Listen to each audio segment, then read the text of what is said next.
Olá galera, esse é o segundo vídeo sobre como funcionam os anti-cheats. A partir de agora as coisas começam a ficar bem avançadas, então se você não assistiu a parte 1 ainda, pausa esse vídeo, confere na descrição ou no card aqui em cima, espero que esteja do lado de cá, a primeira parte do vídeo, para que você possa ter referência do que eu estou falando. Se você quer de paraquedas nesse vídeo, talvez você fique um pouco confuso sobre o que eu estou falando, então é muito importante assistir a parte 1 primeiro, beleza? Então, bora pro vídeo.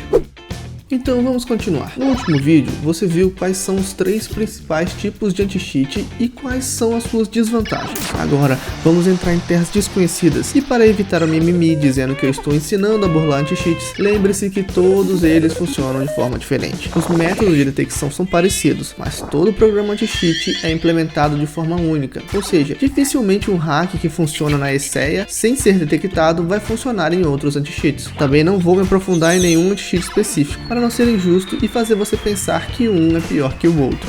São todos uma porcaria. Primeiro você precisa entender que não existe um jogo 100% seguro. Para isso, precisaríamos de um jogo que rodasse totalmente na nuvem, ou seja, que todo o processamento seja feito em um servidor e só a imagem do jogo é transmitida via streaming. Mas como o Google Stadia e o GeForce Now já mostraram, isso ainda é inviável. Se quiser, comenta aí que eu trago um vídeo explicando por que jogar por streaming é algo que está muito longe de ser uma realidade. Sabendo que todo jogo é falho e em algum momento hackers vão encontrar falhas, como evitar que elas sejam exploradas? Com anti-cheats.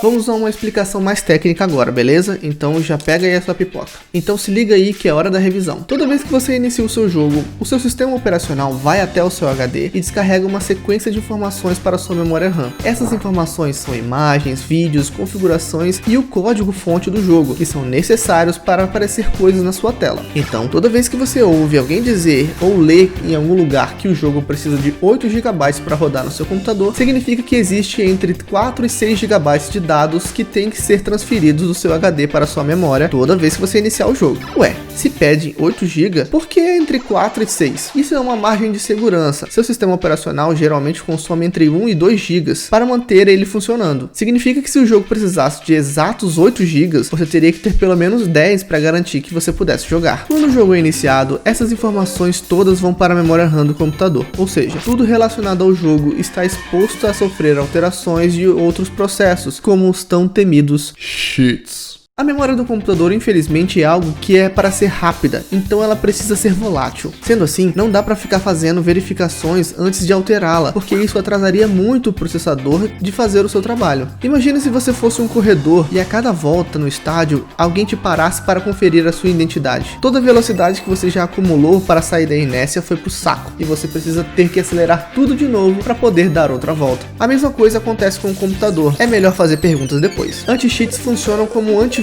Eles têm um banco de dados de programas que são marcados como nocivos, e a partir desse momento, qualquer computador que tenha a mesma assinatura é banido. Para entender como isso acontece, vamos dar uma olhada nessa imagem. Essa é uma representação bem simplificada de como ficam as instruções da memória RAM do computador. Na realidade, ele é algo tipo assim, não fica tão didático, não é mesmo? Vamos voltar para a nossa representação simplificada. Vamos ignorar totalmente os valores que estão nessa pilha. Vamos supor... não sabe o que é pilha? Para fins de entender essa explicação, só imagine que isso tudo seja uma pilha de caixas empilhadas. Cada uma delas é muito pesada e você só consegue retirar as caixas de cima para baixo, ok? Vamos supor que cada retângulo desse que você está vendo aí seja uma caixa em um imenso galpão dos correios, que o processador precisa desempilhar da pilha de caixas para que ele possa saber o que é e como enviar para o endereço correto. Esses conjuntos de caixas são as instruções passadas pelo computador para que o seu jogo faça o que se espera dele. É justamente nesse conjunto de instruções que está o pote de ouros para os cheaters. Uma vez que ele tem acesso à sua memória, eles podem, por exemplo, saber quantas balas você tem no seu pente e alterar o valor para que agora você tenha munição infinita. Enfim, qualquer informação que você esteja vendo na sua tela, existe uma representação dela na memória do computador. Essa seria a memória do computador se você fosse ler ela de forma humanizada. Como você pode ver, tem um monte de informação aleatoriamente distribuída por todo canto e fica muito difícil saber para que cada uma serve. Cada uma delas tem um endereço aleatório, ou seja, toda vez que você abrir o seu jogo, elas vão ser distribuídas em posições diferentes. Então, não tem como saber aonde ela vai estar, e sem saber onde essa informação está, não tem como você alterar, certo? Errado. Existe algo chamado ponteiros ou offsets, que são instruções que guardam a posição exata na memória RAM de onde estão essas informações. Esses offsets, que aqui eu vou chamar de ponteiros para facilitar a explicação, são atalhos que facilitam o seu jogo a encontrar essas informações e assim poder executar o código. Toda vez que você compila um jogo, ou seja, você cria um executável dele, esses ponteiros são definidos, ou seja, eles só vão mudar agora na próxima vez que você lançar uma versão do seu jogo. Para encontrar esses ponteiros, basta que você encontre uma vez o endereço de memória em que está essa informação que você precisa e procurar no código do jogo quem está gerenciando esse ponteiro. E bingo, você sabe exatamente qual o ponteiro que gerencia o endereço de memória. E toda vez que o seu jogo executar, é só procurar esse ponteiro, qual o endereço da informação e alterar para o valor que você quiser. Agora que você sabe como os cheats agem, vamos aos tipos mais comuns de cheats e como os anti-cheats previnem que você trapaceie.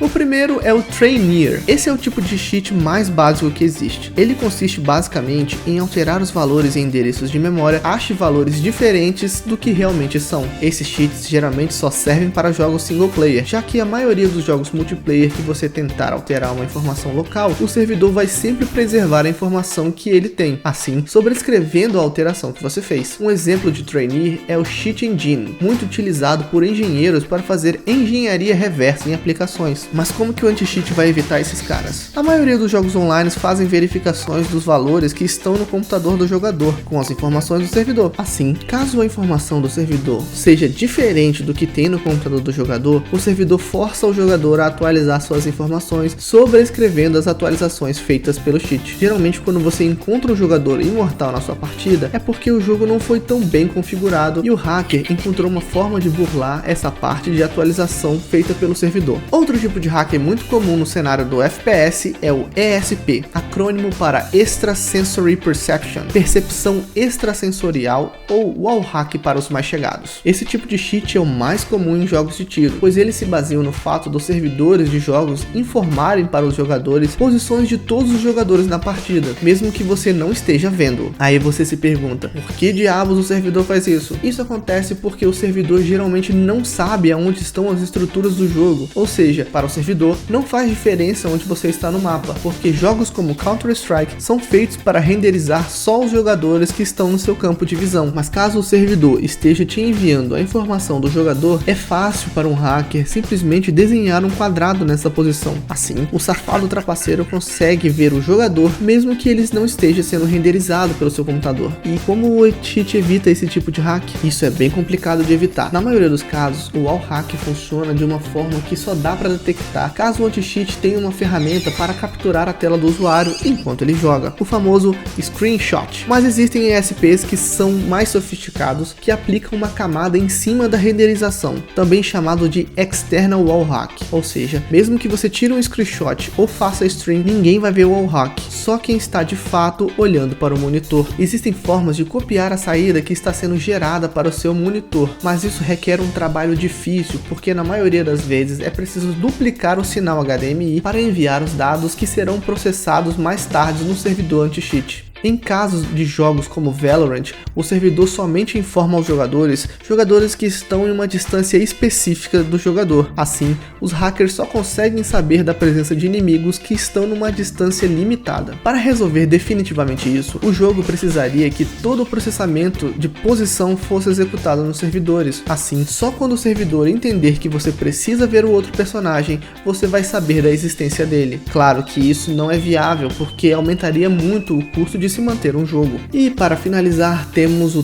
tão temido aimbot. Nossa, só de falar nesse nome, uma criança na China já fica arrepiada. Aimbots, ou hacks de mira, são programas que corrigem o posicionamento de mira, fazendo com que você tenha uma precisão perfeita. Aimbot é um termo genérico que envolve vários tipos de ajustes possíveis, sendo os mais comuns. A aimlock, sistema que movimenta sua mira até a posição desejada no campo visual. Essa posição pode ser um bone, ou osso do corpo do adversário, como cabeça, pescoço, peito, barriga, pelvis, perna. Esse tipo de sistema também pode ser ajustado para imitar o comportamento humano, incluindo desvios e adicionando tempos de atrasos em reações e diminuindo a velocidade de movimento da mira. RCS, acrônimo para Recoil Control System, ou Sistema de Controle de Coice, é um sistema utilizado para compensar o movimento de mira causado pelo coice da arma, assim aumentando a precisão de mira do jogador. Esse sistema pode compensar valores de 0 a 100% do movimento de mira causado pelo coice, mantendo assim a sua mira estável enquanto atira. Trigger Bot, sistema de detecção de posição de mira. Assim que o adversário passar por esse ponto de detecção, uma ação é disparada, que pode pressionar um botão, como um disparo de uma arma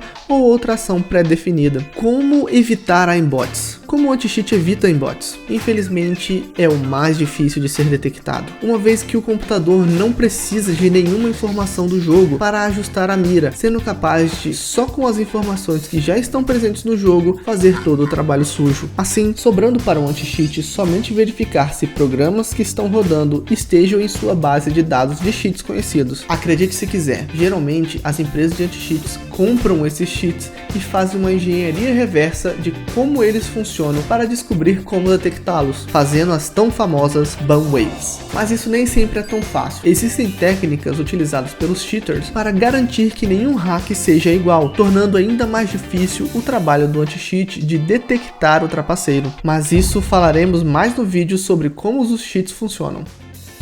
Então é isso, pessoal, se você chegou até esse momento do vídeo, meus parabéns, você agora é um especialista em anti-cheats. Se você gostou do vídeo, não se esquece de deixar aquele like, considere se inscrever no canal para assistir outros vídeos, comenta aqui embaixo e compartilhe esse vídeo com 5 amigos para que você consiga o seu diploma de anti-cheater. Você pode conferir o vídeo 1, que deve estar no card aqui e na descrição do vídeo. É isso, falou!